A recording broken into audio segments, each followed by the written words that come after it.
Assalamualaikum warahmatullahi wabarakatuh. Alhamdulillah wa syukurillah. Wassalatu wassalamu ala Muhammadin wa ala alihi wa sahbihi ajma'in. Masyaallah kan wa ma lam yasha' lam yakun wa la hawla wa la quwwata illa billah. Asyhadu an la ilaha illallah wa asyhadu anna Muhammadan abduhu wa rasuluh. Allahumma shalli ala Muhammad kama shallaita ala ali Ibrahim innaka Hamidum Majid. Wa barik ala Muhammad wa ala ali Muhammad kama barakta ala ali Ibrahim innaka Hamidum Majid. Faqala Allah Ta'ala, a'udzu billahi minasy syaithanir rajim. Ya ayyuhalladzina amanu taqullaha haqqa tuqatih wa la tamutunna illa wa antum muslimun. Alhamdulillah, Rois yang dimuliakan Allah, para ikhwan, akhwat dan anak-anak sekalian yang sama-sama kita menghadiri majelis ini, mengharap ridho serta ampunan Allah Subhanahu wa taala. Salawat dan salam senantiasa tercurah kepada Rasulullah Muhammad SAW beserta seluruh sahabat dan kerabat beliau serta umatnya yang tetap istiqomah hingga yaumil qiyamah. Kalau bicara tentang pertambahan waktu menurut perhitungan apapun, kalau kita tentu saja kalau bicara tentang perhitungan kalender gitu ya, tentu kita merujuk kepada kalender Hijriah, kalendernya umat Islam. Tidak salah kalau kita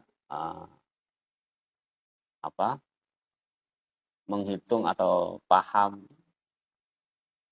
berdasarkan kalender miladiah yang ada nih, kalender Masehi, tidak masalah, tidak salah. Tapi tentu kita harus lebih mencintai gitu ya, kalau boleh disebut seperti itu, kalender Hijriah. Jadi mengingatkan kita setiap terjadi pergantian tahun, maka kita juga mengingat ada kalender Hijriah, penanggalan Hijriah yang harus kita utamakan. Nah, para ikhwan dan akhwat sekalian, saya katakan lagi, kalau bicara tentang pertambahan waktu, apakah nanti nambah hari ke, nambah pekan ke, nambah bulan ke, sampailah yang paling heboh ini kan nambah tahun ya, pergantian tahun. Maka kita selalu diingatkan sebenarnya. Jadi kalau pertambahan waktu, itu tandanya kita dikasih nikmat oleh Allah untuk memperpanjang atau perpanjangan waktu hidup di dunia. Saya mencatat minimal 4 hal yang harus kita garis bawahi. Nah, yang pertama mengacu pada Quran surah Al-Ahzab ayat 70 sampai 71 tadi yang dibaca oleh Qori. A'udzubillahi minasyaitonirrajim. Ya ayyuhalladzina amanu taqullaha wa qulu qawlan sadida. Yuslih lakum a'malakum wa yaghfir lakum dzunubakum. Wa may yuti'illaha wa rasulahu faqad faza fawzan 'azim. Ini nanti kita akan bicara semuanya pada tersentral pada ayat terkait takwa gitu ya. Ini sebenarnya memang jelas Allah perintahkan kepada orang-orang yang beriman untuk bertakwa kepada Allah dan ucapkan perkataan-perkataan yang baik. Kata Allah, kalau itu yang kita lakukan, maka Allah akan kasih apa? Yuslih lakum a'malakum. Allah akan perbaiki amal-amal kita. Nah, ini siapa yang pengen tambah baik? Semuanya gitu. Tak perlu dijawab, ibu-ibu nggak perlu jawab. Dah pasti kita semua pengen tambah baik. Kalau ditanya, apa yang pengen tambah baik? Kulitnya ke? Atau mungkin kukunya ke? Atau mungkin pakaiannya? Tapi yang paling penting itu adalah amalnya. Karena kita dihitung oleh Allah, ditimbang oleh Allah itu dengan amal kita itu. Jadi, kalau kita bertakwa kepada Allah, kemudian kita realisasi takwa itu kita wujudkan dengan akhlak yang baik, perkataan-perkataan yang baik, maka Allah akan perbaiki amal-amal kita. Dalam Al-Quran tuh para hamba sekalian memang Allah perhatikan, Allah kalau menurut hemat kami itu Allah simbolkan akhlak itu dengan perkataan. Karena paling banyak nanti kita tuh diri kita itu, perilaku kita itu ya perkataan sebenarnya. atau diawali dengan perkataan gitu ya, sebelum nanti menjadi sebuah perbuatan. Jadi penting sekali kita menjaga lisan kita. Nah, qaulan sadida di sini itu adalah perkataan bukan hanya sekedar baik, tapi dia tepat sasaran, tepat waktu, tepat sasaran, baik dari segi kontennya. Lengkaplah di situ. Ada juga perkataan-perkataan yang baik, kalau kita salah menempatkannya, jadi nggak bagus kan? Kira-kira ibu-ibu suka dengan suami yang jujur? Suka kan ya? Atau dengan orang yang jujur? Iya kan? Suka nggak ibu-ibu sama orang yang jujur? Suka apa nggak nih? Suka. Tiba-tiba dia bilang, kulit ibu hitam. Gitu. Memang hitam kulit itu. Suka nggak ibu? Atau mungkin dia bilang, ibu rongak kata dia. Atau abang rongak kata dia. Rongak tahu kan? Ah, ompong gitu ya. Memang ompong. Jujur dia tuh. Suka nggak gitu? Belum tentu suka. Jadi belum tentu perkataan yang sesuai dengan kenyataan kita anggap itu jujur. Tapi nanti pengertian jujur tuh lebih luas lagi. Tapi sementara itu dulu lah. Belum tentu benar. Itu perkataan benar gitu ya. Faktanya benar. Tetapi tidak kaulan sadida. Bukan. Kaulan sadida itu yang tepat sasaran. Tidak harus semua yang kita pandang, meskipun itu faktanya ada, kita ucapkan dari mulut kita. Tidak harus begitu. Makanya Allah sebutkan di sini, itu bagian dari akhlak yang mulia itu adalah kaulan sadida. Perkataan yang tepat sasaran, yang sesuai dengan kebutuhan atau keperluan. Benar, sesuai, dan membuat kebaikan. Kebaikan atau kemaslahatan. Jadi seperti itu. Nah, takwa itu memang sesuatu yang terdapat dalam hati kita sebenarnya. Takwa itu kan bicara hati. Tapi nanti realisasinya itu adalah perkataan dan perbuatan. Ya, kalau sudah begitu, Allah akan perbaiki amal kita. Itu yang kita inginkan sekali. Itu para hamba Allah sekalian, yang namanya kita memperbaiki amal itu tidak gampang memang. Saya merenungi juga sebenarnya gitu ya. Jadi kadang-kadang kalau sudah libur satu hari itu kan kita merasakan libur itu kan nikmat itu. Tapi kalau sudah tidak ada kegiatan, tidak ada yang mau kita buat, ngapa lagi ini gitu. Jadi perlu juga kita melakukan sesuatu gitu ya.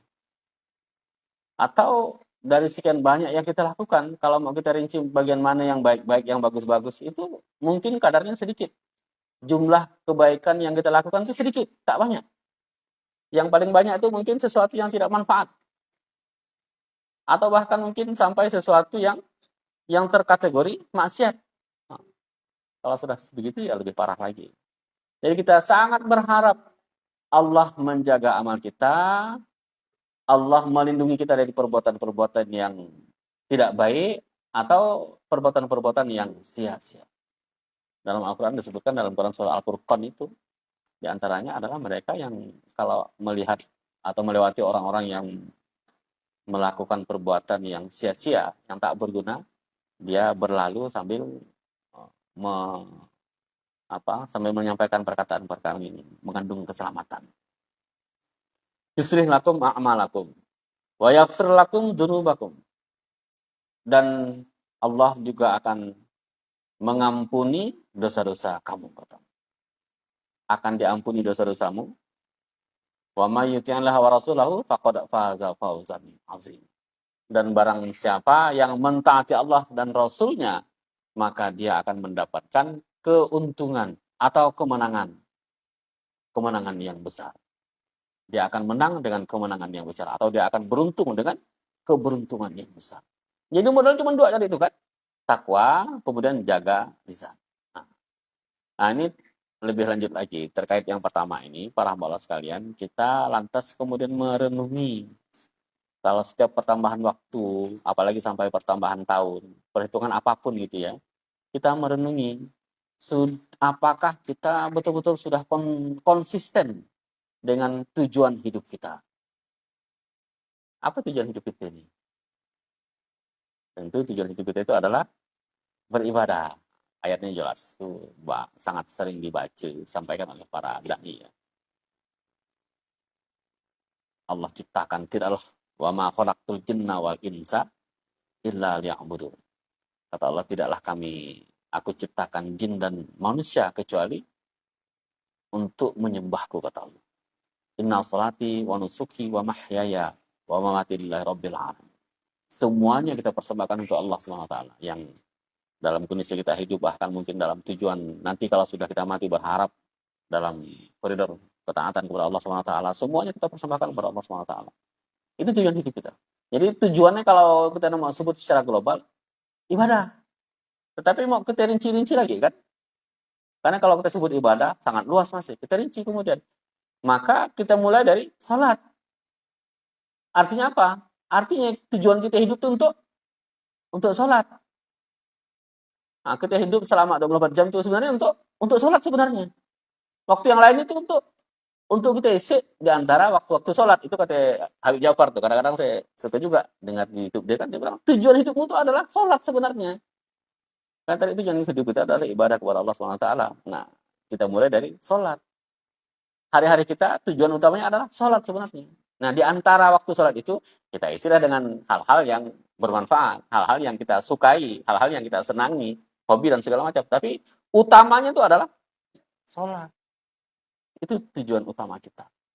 Jadi kalau kita sudah sampai menunaikan perintah Allah, maka kita syukuri benar.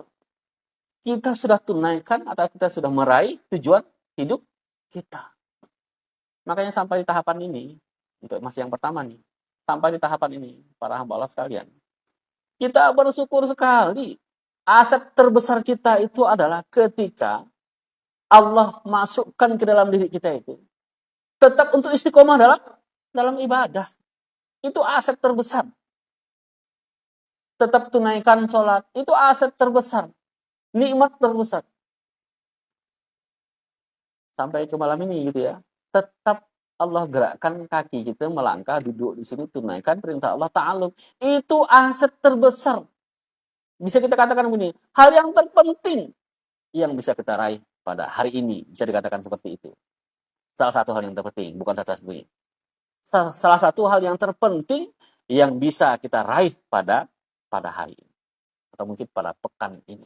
Ta'alum di antara. Karena itu bagian dari ibadah para hamba sekalian. Makanya kenikmatan terbesar itu ketika Allah dekatkan kita dengan ibadah. Allah jadikan hati kita condong kepada peribadatan kepadanya. Itu hal yang paling mustahak yang ada dalam diri kita. Paling penting.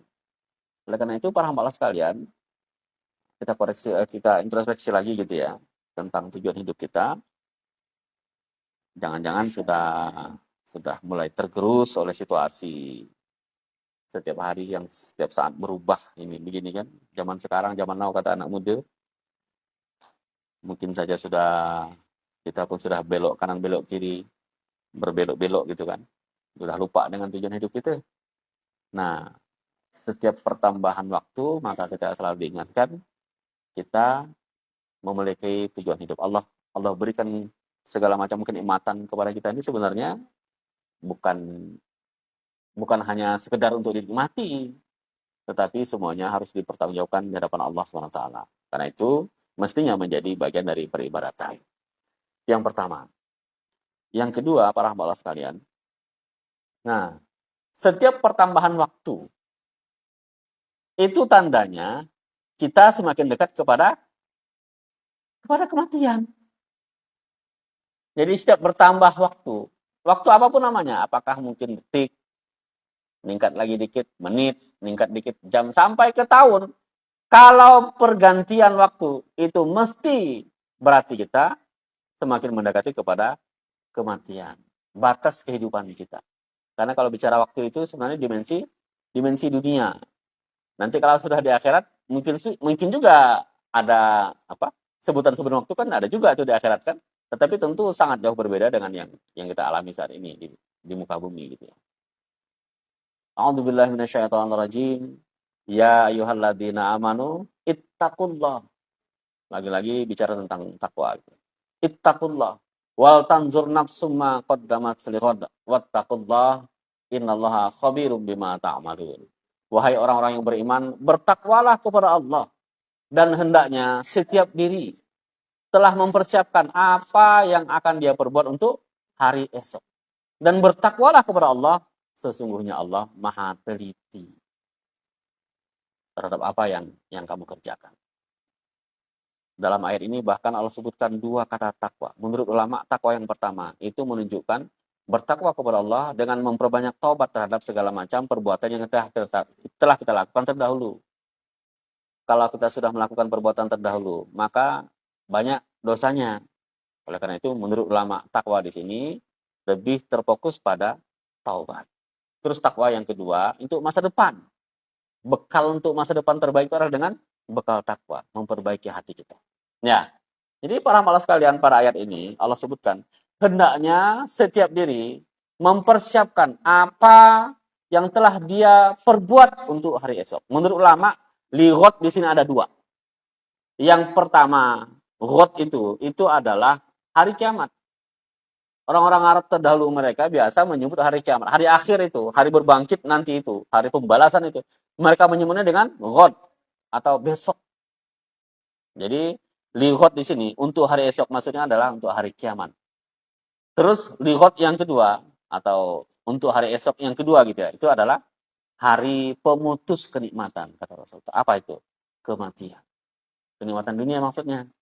Nah, jadi semakin bertambah kita punya waktu, kita punya usia, maka semakin mendekat kita kepada batas kehidupan kita di muka bumi. Tambah 1 hari, tambah sebulan, sampai tambah setahun, makin mendekati kita itu. Dan kalau bicara tentang kematian, Masya Allah, nggak bisa kita katakan begini, orang mati itu nunggu tua. Iya, betul nggak kira-kira? Banyak juga orang yang muda mati, bahkan ada yang baru lahir mati gitu kan, ada yang nenek-nenek meninggal, ada yang segala macam meninggal. Jadi nggak ada urusan sebenarnya. Makanya kalau bicara tentang apa yang harus kita persiapkan, ya kapanpun, sejak kita akil balik, sejak mukallaf, sejak sudah mendapatkan beban pertanggungjawaban, maka sejak itu dia harus berpikir waktu hidupnya itu diisi untuk apa. Apakah termasuk nanti orang-orang yang beruntung di hadapan Allah dengan berbuat segala macam amal soleh, atau bahkan mungkin dia tergolong orang-orang yang merugi. Nah, para hamba sekalian, Allah sebutkan pada ayat yang berikutnya. Ini termaktub dalam Quran surah Al-Hasyr, surah yang ke-59 ayat 18. A'udzubillahi minasyaitonirrajim. Wala takunu kalladzina nasullah fa'ansahum anfusahum ulaika humul fasiqun. Kalau mau ditanya, apa musibah yang paling besar? Ini nih sebenarnya musibah yang paling besar. Ayat yang berikutnya, ayat yang 19 ini adalah musibah yang paling besar. Apa itu? Ketika kita mulai menjauh dari Allah, melupakan Allah, kemudian Allah cabut dalam hati kita itu ghirah untuk beragama, sehingga menjadilah kita orang yang lupa terhadap diri sendiri. Orang yang lupa terhadap diri sendiri maksudnya di sini itu, fa'ansahum anfusahum itu bukan orang gila, bukan. Kadang-kadang orang yang lupa ingatan termasuk gangguan jiwa, bahkan mungkin dia tergolong orang yang beruntung. Untung nggak? Rugi memang. Tapi kalau kita bandingkan dengan orang yang berbuat maksiat, mending dia gangguan jiwa. Walaupun itu tak pengen. Karena kalau orang bermaksiat itu kena dosa, kalau yang gangguan jiwa, enggak kena dosa. Polisi aja tak nangkap dia. Kalau dia nyuri, kata polisi gila dia. Paling baik dia ke rumah sakit juga. Nah, kadang-kadang bisa begitu ya, bisa dianggap untung, masih tidak merugi gitu. Jadi yang dimaksud dengan melupakan terhadap dirinya sendiri itu bukan gangguan jiwa, bukan.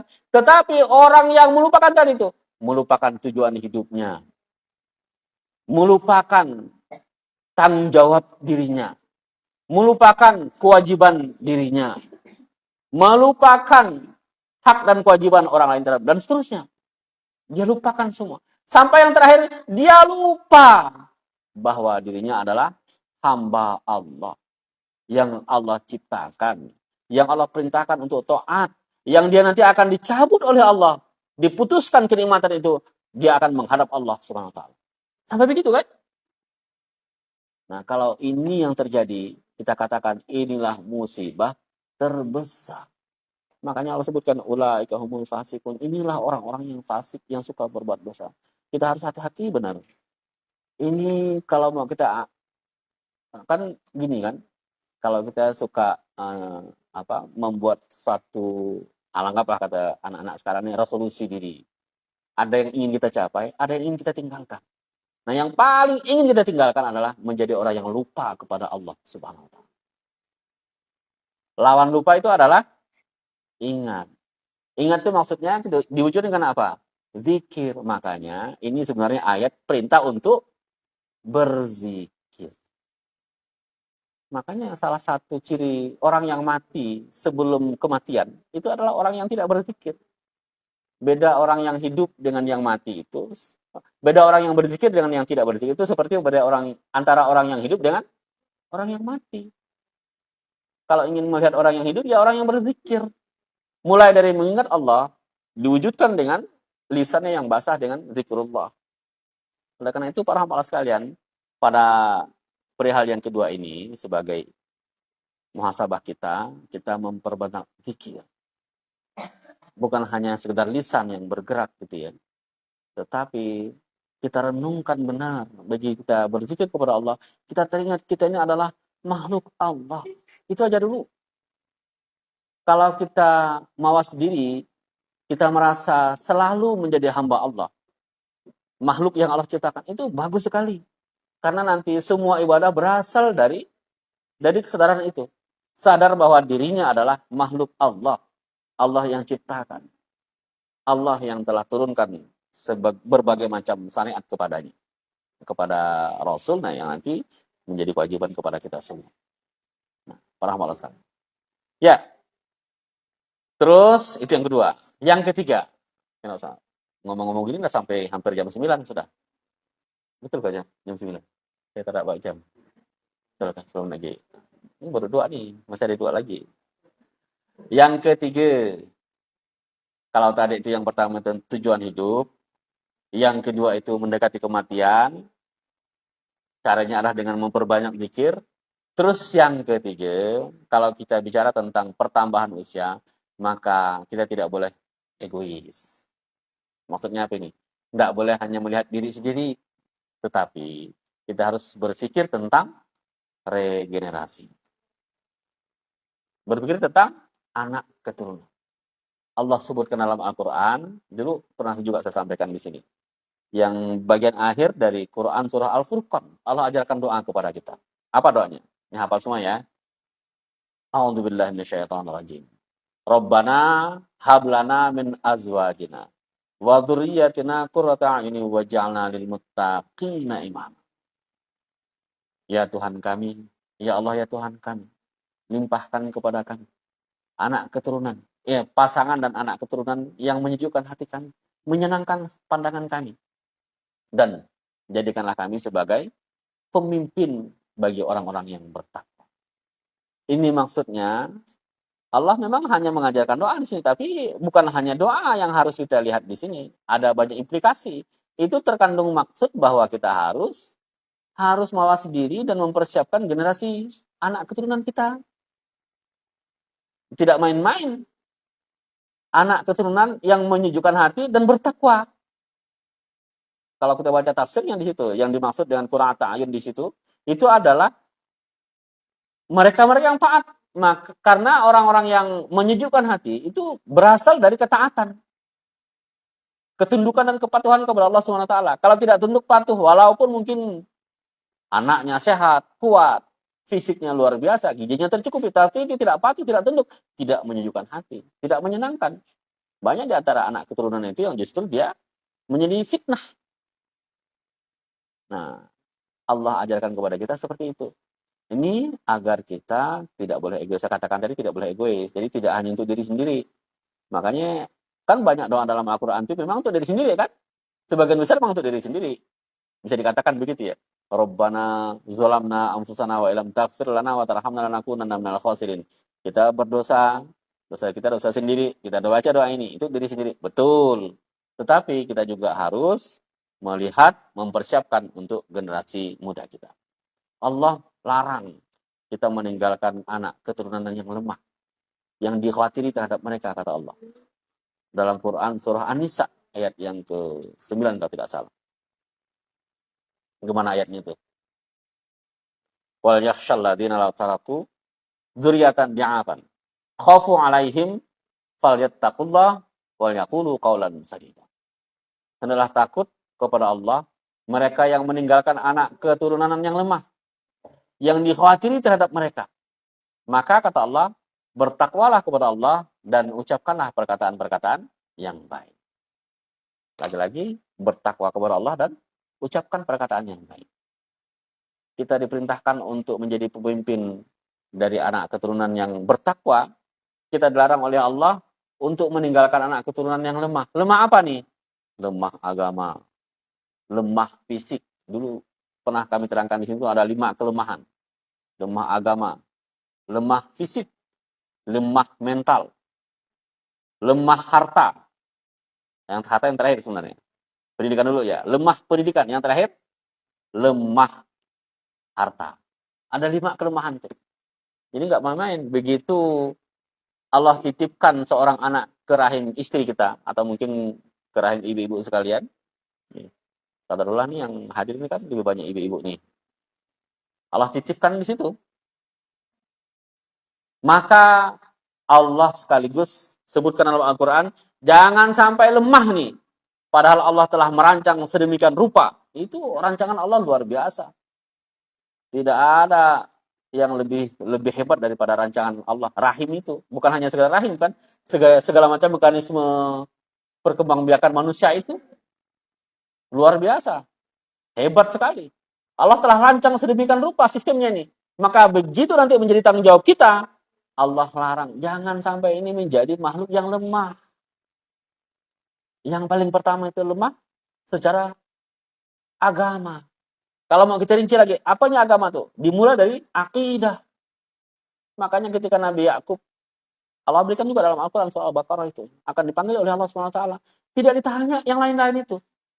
Tidak ditanya tentang kerajaan, tidak ditanya tentang harta, tidak ditanya tentang tanah. Padahal waktu itu mungkin kita lihat bagaimana kehidupan Nabi Yakub kan, yang beliau berpindah dari satu tempat ke tempat yang lain gitu kan, sempat ke Mesir segala macam. Jadi dinamika kehidupan beliau luar biasa memang. Allah takdirkan seperti itu. Tetapi begitu Allah panggil, Allah panggilnya, Allah akan cabut nyawanya, Allah akan wafatkan beliau. Maka yang ditanya oleh beliau kepada anak-anaknya kala itu, apa yang akan engkau sembah nanti sepeninggalku? Ini akidah. Nah, ini kita pastikan sejak awal. Sejak awal kita pastikan kepada anak-anak kita. Jangan sampai nanti, na'udzubillah gitu ya, Allah dulukan kita berangkat, lain pula yang disembahi. Memang mungkin dia tak nyembah patung, tetapi dia mulai dengan meragukan akidah tauhidullah. Nah, sekarang banyak nih. Kadang-kadang di tempat kuliah tuh ada juga tuh pemikir-pemikir yang terlalu bebas gitu kan. Mereka tuh memikirkan tentang zat ketuhanan tuh mereka pikirkan, sehingga kemudian ujung-ujungnya berkurang dia punya keyakinan. Na'udzubillah. Jangan sampai begitu. Lemah akidahnya, lemah ibadahnya, lemah sholatnya, dan seterusnya. Saya pernah mendapatkan nasihat yang sangat baik ya terkait tentang sholat gitu ya. Kan ada doa Nabi Ibrahim tuh. Robbi, gimana? Nah, ini lupa juga. Doa Nabi Ibrahim tentang nanti kita cari ya. Dalam surah Asy-Syu'ara kalau tidak salah. Pendek, ini biasa dibaca, kalau dalam doa itu sering dibaca. Rabbi ja'alni muqimas shalah wa min dzurriyyati. Nah, para ikhwan, jadi kalau bicara tentang kemandirian anak, itu standarnya adalah sholat. Kita mau nyebut anak mandiri apa nih? Oh, udah mandiri dia, udah pandai nyari duit sokang. Betul. Tetapi sebenarnya standar yang paling utama itu adalah sholat. Kalau dia dah sholat subuhnya bangun sokang, mandirinya. Tak apa. Pesan.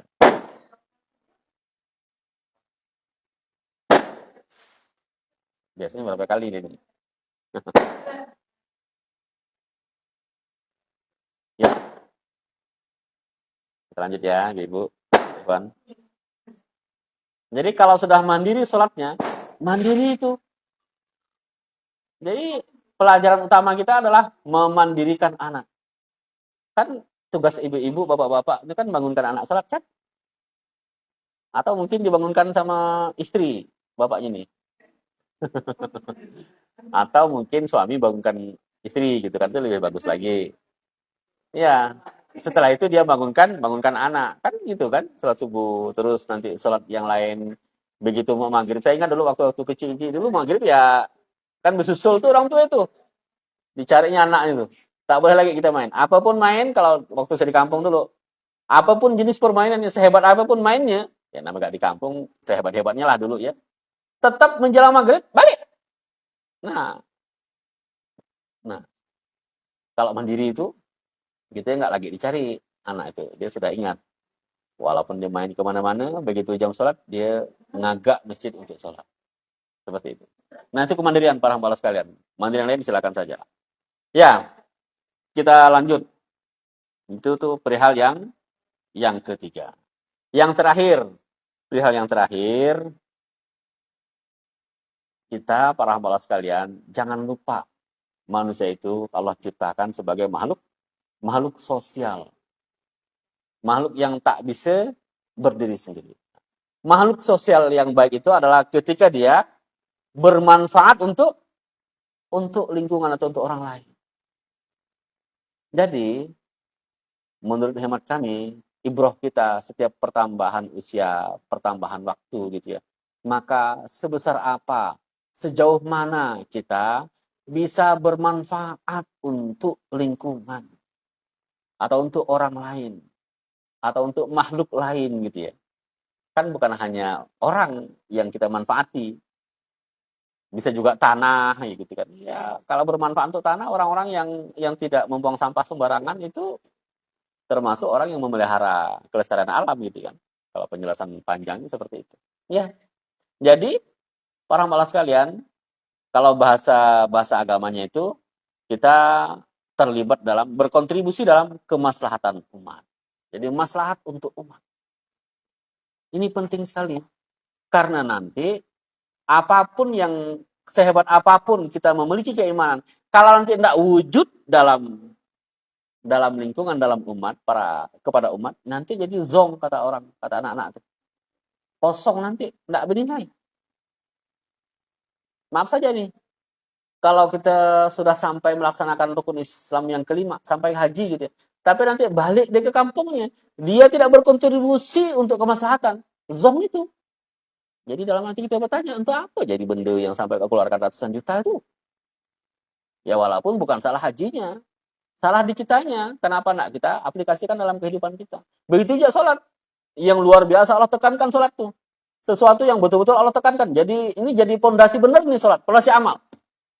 Dalam hadis disebutkan, kalau sholat yang tak baik, ya udah itu alamat. Yang lain pun bakal tak baik. Yang paling dulu Allah hisab itu adalah amalan sholat. Sholat dulu. Ini betapa dahsyatnya perkara sholat ini. Tetapi kalau sholatnya itu hanya selesai digerakkan, zong juga. Bagaimana tuh selesai digerakkan? Habis dia salam, udah balik. Ini sandal deh. Masih gak dia berbuat yang tak baik? Itu artinya sholat itu tidak menjadikan dia hamba Allah yang baik. Tidak mencegah dari perbuatan keji dan mungkar. Padahal kata Allah, sholat itu dapat mencegah dari perbuatan keji dan mungkar. Perbuatan-perbuatan yang fasik itu bisa kita tuntaskan, gitu, bisa kita hindarkan dengan memperbaiki sholat kita. Nah, ini para hamba sekalian, oleh karena itu kita aplikasikan, kita wujudkan dalam kehidupan sehari-hari. Nah, kalau orang yang sudah hidup berjamaah, ini semakin klop sebenarnya. Kita baca Quran dalam surah Ali Imran gitu ya. A'udzubillahi minasyaitonirrajim. Ya ayyuhalladzina amanu ittaqullaha haqqa tuqatih wa la tamutunna illa wa antum muslimun. Wa'tasimu bihablillahi jami'a wa la tafarraqu. Wadhkuru ni'matallahi 'alaikum id kuntum a'da'a falafa baina qulubikum fa asbahtum bi ni'matihi ikhwana. Wa kuntum 'ala syafa hufratin minan nari fa anqadhakum minha. Kadzalika yubayyinullahu lakum ayatihi la'allakum tahtadun. Ayat yang ke-103 itu luar biasa para hamba sekalian. Ini memang bicara tentang perintah untuk hidup berjamaah. Perintahnya itu untuk i'tisam bihablillahi jami'ah. I'tisam bihablillah. Intisam itu sebenarnya memelihara hukum-hukum Allah. Jadi kalau orang yang sudah apa? Sudah intisam billah itu, dia sudah benar-benar menjaga kemurnian gitu ya. Kemurnian syariat. Jadi pemelihara syariat. Makanya Rasul itu, para nabi itu mereka adalah hamba Allah yang maksum, terpelihara dari dosa. Nah, kalau manusia selain nabi tidak maksum. Kalau ada yang mengatakan bahwa dia maksum, salah itu. Orang-orang Syiah mereka mengatakan bahwa imam-imam mereka itu adalah maksum. Tidak benar. Tidak bisa. Yang terpelihara dari dosa itu adalah para nabi. Seluruh nabi dan rasul mereka adalah hamba-hamba Allah yang terpelihara dari dosa. Kalau selain itu tidak terjaga. Nah, walaupun nanti ada juga yang Allah janjikan untuk diampuni dosanya. Ada itu. Para sahabat seperti itu. Jadi para hamba Allah sekalian, berpegang teguh kepada tali agama Allah, seraya berjamaah. Allah sebutkan di sini berjamaah. Lanjutannya itu adalah jangan berpecah belah. Kuatkan ukhuwah. Kalau kita terjemahkan secara random gitu ya. Kuatkan ukhuwah. Jadi hamba-hamba Allah yang bersaudara. Ingat akan nikmat Allah. Yang kita ini mesti bisa tergelincir kepada permusuhan dan seterusnya. Itu semua dicamkan baik-baik dan wujudkan menjadi pribadi yang bermanfaat di lingkungan. Kami menghayati itu. Jamaah yang disebut rahmah di situ adalah mereka yang terhimpun dalam satu kesatuan dan berbuat kebaikan. Yang kebaikannya itu dirasakan oleh makhluk yang lain, bukan hanya manusia. Makanya makna dari wa ma arsalnaka illa rahmatan lil alamin itu bukan hanya tertuju kepada manusia. Kebaikannya itu bukan hanya untuk manusia. Manusia jelas. Islam itu pasti memberikan kemanfaatan kebaikan untuk manusia, itu jelas. Tetapi bukan hanya untuk manusia, bahkan sampai semua makhluk itu akan merasakan keindahan dengan terpancarnya cahaya Islam dari seluruh umat-umat Islam atau kaum mukminin yang ada di muka bumi. Penting sekali para hamba Allah sekalian. Makanya kalau ibu kembali kepada tadi yang poin yang nomor 3 tentang regenerasi gitu ya. Kita memberikan bekal agama kepada anak-anak kita. Itu juga sekaligus dalam rangka untuk menyebarkan rahmat Islam kepada seluruh alam. Karena nanti melewati manusia-manusia dewasa, kalau kita sudah dewasa nanti, kalau Islam terpancar dari mereka, maka rahmatnya akan dirasakan oleh makhluk-makhluk yang lain. Terlebih lagi kepada manusia tentu saja. Kepada tetangga. Kepada orang-orang lain. Bahkan kepada mereka yang tidak seakidah dengan kita. Bahkan mungkin mereka yang saat ini mereka kurang beruntung. Atau mungkin mereka yang sedang berjalan di jalan yang tersesat gitu kan. Rahmatnya juga dirasakan oleh mereka. Rahmatnya bukan kita dukung mereka, tetapi kita berikan pencerahan-pencerahan agar dia kembali kepada jalan Allah Subhanahu wa taala. Para hamba Allah kaum muslimin wal muslimin hafizakumullah, ini barangkali yang dapat disampaikan. Mudah-mudahan Allah senantiasa mencurahkan rahmatnya kepada kita, melindungi kita dan menuntun langkah kita sehingga kita tergolong hamba-hambanya yang takwa kepada Allah dan menjadi manusia-manusia terbaik yang bermanfaat untuk manusia dan alam pada umumnya. Alhamdulillah. Wassalamualaikum warahmatullahi wabarakatuh. Jazakallahu khairan yang telah kita